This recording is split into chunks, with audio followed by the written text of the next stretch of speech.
what's fascinating to me about this request now that Blake Lively's out there challenging the receipts and demanding a few too many how to be a feminist classes.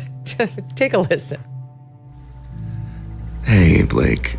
Here, as Blake Lively's team has tried to put a gag order basically and shut Justin Baldoni's lawyer up. Justin Baldoni's lawyer claiming that the allegations against his client are revolting and false.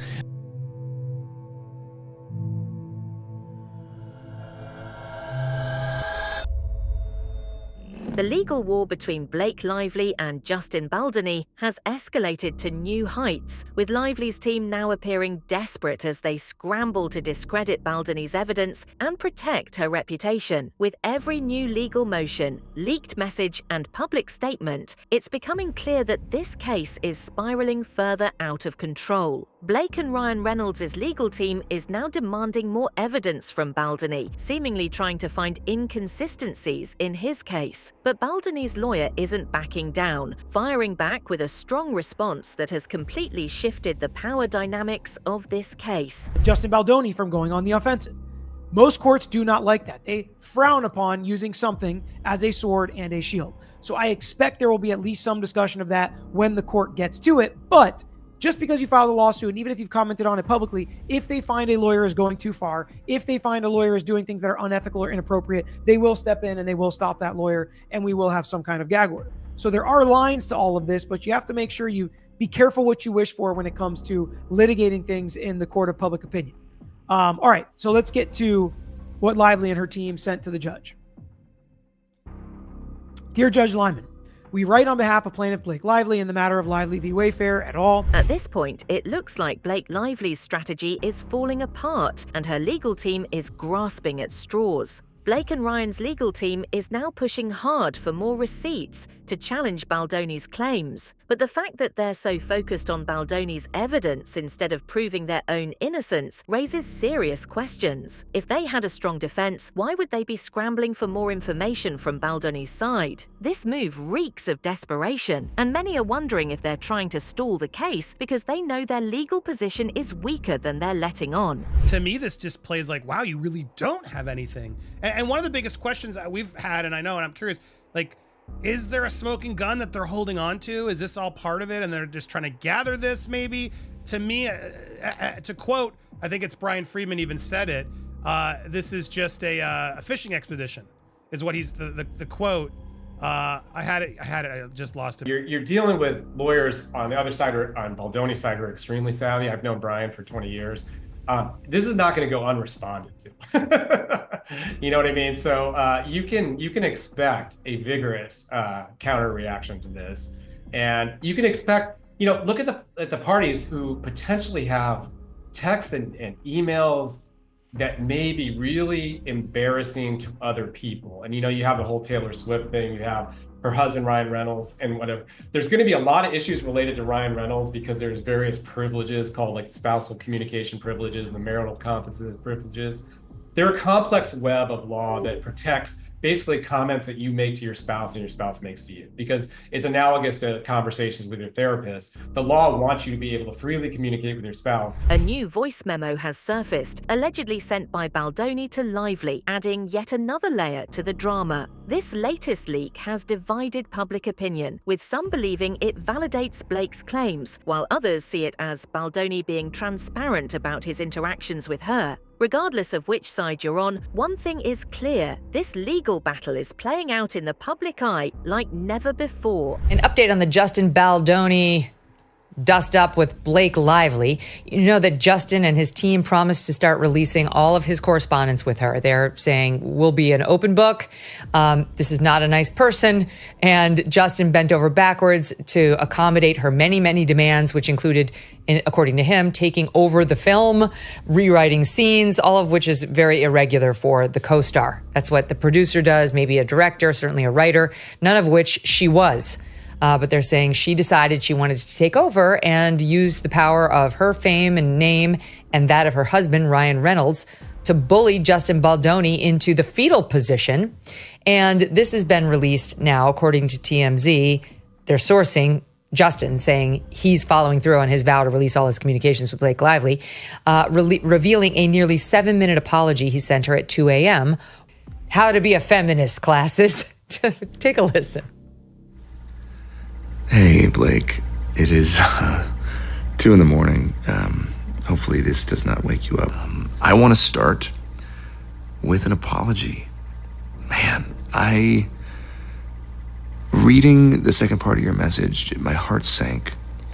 And I'm really sorry.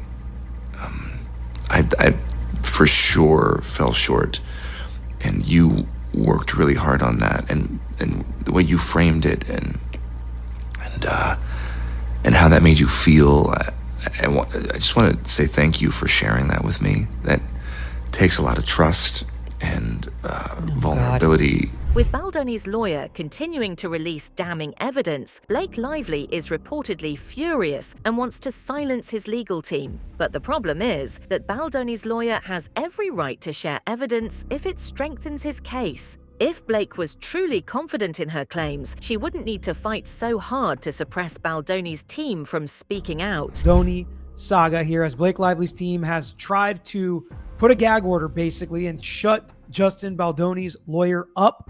Justin Baldoni's lawyer has continued to go into the media, has continued to talk about how this is all not true about his clients. They have the receipts, they have all the information, and they're going to release it to the public. They want the public to see what actually happened. They want the public to see the context behind a lot of these words, a lot of these interactions, and a lot of what happened on set of It Ends With Us.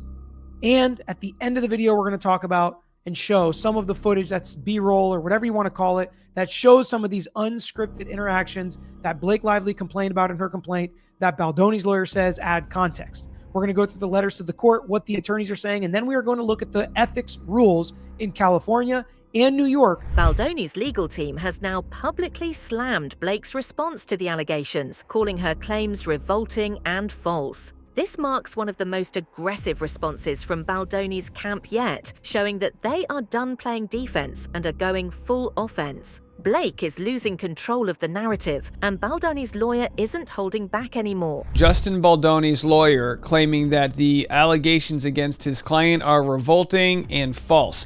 I'm going to discuss what led to this point. If you've been following along on the Justin Baldoni $400 million in part defamation lawsuit against Blake Lively and others, there's more to the case.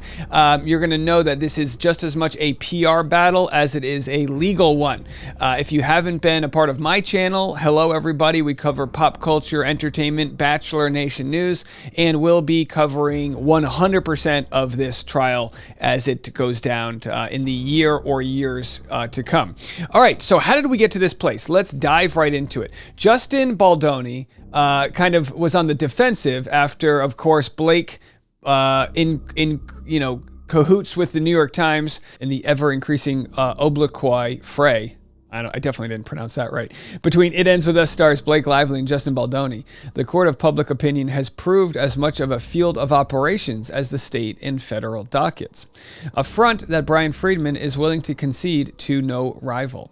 After my clients by the way, what an obnoxious opening paragraph. After my clients filed a comprehensive lawsuit packed with almost 200 pages of undeniable facts and documentary evidence which crushed their false allegations of a smear campaign by providing doctored communications to the New York Times, Blake and her legal team have just one heinous pivot left. In a scathing letter to the judge, Baldoni's lawyer tore apart Blake's legal strategy, exposing flaws and inconsistencies in her arguments. If the judge agrees with Baldoni's legal team, this could completely dismantle Blake's case. Her team has yet to provide a solid response, which only fuels speculation that she's in deep legal trouble. We write in response to yesterday's letter from counsel for Blake Lively and Ryan Reynolds, the Lively parties, which requests extension of their deadlines to amend their complaint and to file a motion to dismiss the Wayfair parties' amended complaint.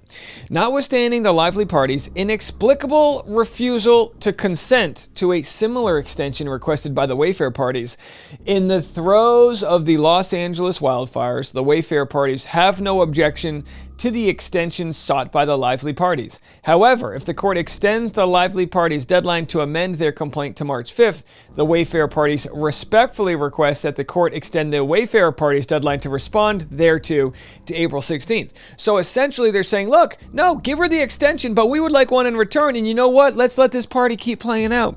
And while he doesn't personally mention this story behind the throes of the wildfires, we know here from the reporting, Justin Baldoni's lawyer, Brian Friedman's home burned down in the Palisades fire amid ongoing legal battles. And again, this is a tragedy on our nation, and not just a community, but really everyone it affects, from every restaurant to every memory to every park, playground, church, school, and otherwise communal setting. It was a devastation to the Palisades that'll take decades to repair. There is literally homes still burning. I don't know if they're still burning, but they're still in the cleanup process of this.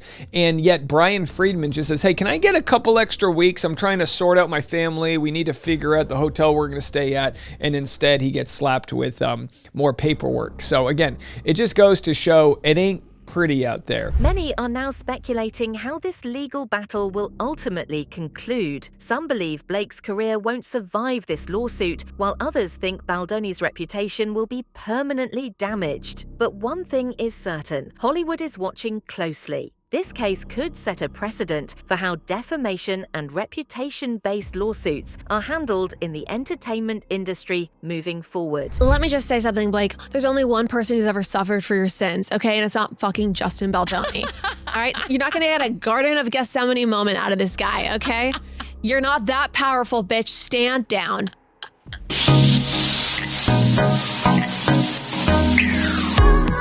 Well, we are back. Well. I feel like I am prisoner 24601 in the Blake versus Justin experience, because I did not think we were going to need a part 6. It continues to amaze me that new information is coming out and that this saga continues to unfold. When Blake's floral outfit explosion extravaganza happened, we didn't know we were stealing a piece of bread from a priest or whatever it was that Jean Valjean did. Ryan and Blake demanded that Wayfarer release a statement of contrition, taking accountability for the negative press toward Blake and Ryan. They warned WME that absent compliance, quote, the gloves will come off. So I think we should read the statement of contrition that they wanted Justin and Wayfarer to release. Really quick. Basically, though, Blake and Ryan are upset because, like, the way that they're promoting the movie looks unserious. Exactly. Yeah. They're upset in the way that I think everyone is like responding to Blake's promotion. And so they want WME to, I guess, do some damage control and force Justin to essentially put out this bullshit statement. Baldoni's camp is now calling out Blake's latest legal strategy, claiming that she's conducting a fishing expedition to find anything that could be used against him. If this is true, it proves that Blake's legal team doesn't have concrete evidence against him, and they are just trying to create doubt. Could this be the final piece of evidence that completely destroys her case? Here's her take on the subpoenas. She's been giving very measured responses. We love to hear it. Okay, I hit post on this video right apparently when this article came out. I just looked at it. So this is just, I think this is PR. I think that they decided, let's go ahead and send some of these subpoenas out, even though the complaints aren't finalized yet, because we want to be able to tell the rap or whoever that was that it was in that we're subpoenaing these phone records so we can get out to the public that these documents that Baldoni's relying on might not be the whole story. Which is kind of like how Justin Baldoni's lawyer, Brian Friedman, said, we'll depose her tomorrow if we can. So it's like, yeah, obviously they're all going to subpoena for each other's records.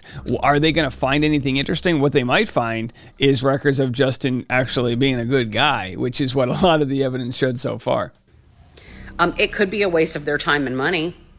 They could subpoena stuff and then the things that they're related to. The legal battles. aren't just limited to Blake and Baldoni anymore. Multiple lawsuits are now being filed, including defamation claims against the New York Times and PR firms. This shows that there are even bigger forces at play here, and it's no longer just about two Hollywood stars clashing. It's about entire institutions being dragged into this mess. The fallout from this lawsuit will extend far beyond just Blake and Baldoni. Somebody on Blake's team, because they had to give it to the New York Times, because otherwise the New York Times wouldn't have it. This is not the type of thing where you can just track the media portal of the LA court website and find a filing. That's not happening at all. Oh, Camilla, I didn't think you were being rude. You were keeping me on track. I didn't read it that way at all. No worries. I didn't read it that way at all. I read it as a keeping us on track. I didn't at all. So the administrative action would not have ever been public. That is true. So when the team from Baldoni says this never would have been public, true. Those administrative actions are not public unless they end up in a lawsuit and are filed down the road. This has since been filed. Pixie Patty said, is it wrong to give it to the paper? Scheming to, quote, bury and destroy co-star Blake Lively to protect Baldoni. And again, we're going to get to Baldoni's lawsuit that refutes this and others. So just read all of this with, this is all refuted.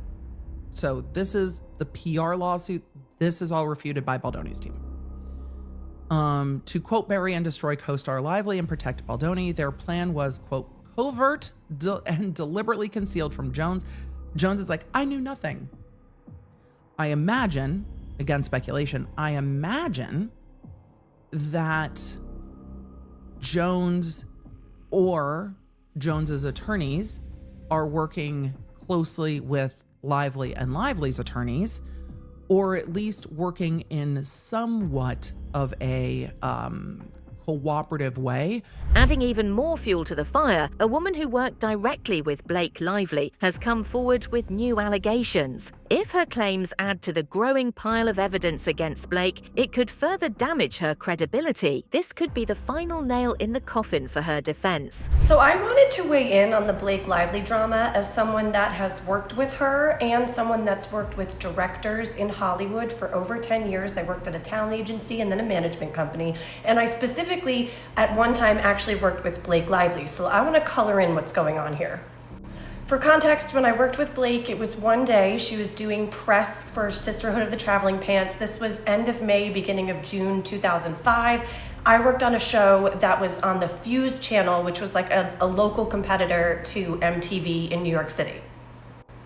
After that, I went on to work in Hollywood at CAA, which is WME's competitor, and then management companies where I worked with directors. So I actually do have a lot of perspective here. When you work with directors, typically they are the top dog. He was the bottom dog. It was her with all the leverage. She was the star on this show. So when I saw her interviews playing back, I was immediately, I'd actually kind of forgotten about what had happened when I worked for Fuse or interned at Fuse. I was immediately taken back to when she flipped the narrative on me and acted as if I did all these offensive things, when I want to reiterate I didn't speak to this girl. I did not speak to her.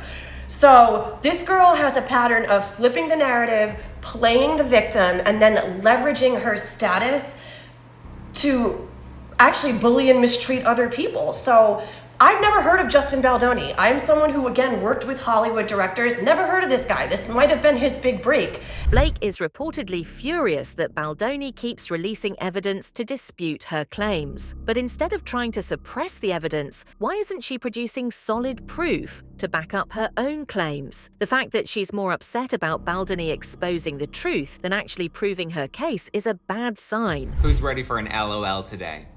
So Blake Lively is now requesting that the judge put a gag order on Justin Baldoni so that he'll stop dropping evidence. Which, in a standard case, would be normal, right? Except, did we forget how this whole thing started? She filed a confidential CRD complaint in California and then leaked that to the New York Times, that then published it, removed their paywall, made it a downloadable PDF, and published all the text messages that her team provided them. So Justin Baldoni and his team are really just playing her game. And playing it better. Blake Lively's legal team is in full panic mode, scrambling to find a way to turn this case around. Meanwhile, Justin Baldoni's lawyer continues to strike back, dismantling her claims piece by piece. They were in bed together for all intents and purposes, but not literally. But it was like a situation where it wasn't like Blake filed this legal complaint and, did it in the formal way and then handed it to the New York Times. It was like, I'm filing this complaint. I'm giving you the heads up. We are working together to make sure that our stories are straight. Exactly. And I was confused too when I first saw this because I'm like, what does this mean? But no, that's exactly what it is. It's not like she filed the complaint and then a journalist was like, oh my gosh, Blake Lively filed this. What's happening? It's like, no, they had all the information, allegedly, according to the internet sleuth, well before it was filed. That way they could prepare the article and all the content. I mean, we know how much work content takes. Sure. With new evidence emerging, a growing number of lawsuits being filed, and Blake's strategy falling apart, it's only a matter of time before the truth comes out in full. The real question now is whether Blake Lively will be able to recover from this, or has she already lost the fight?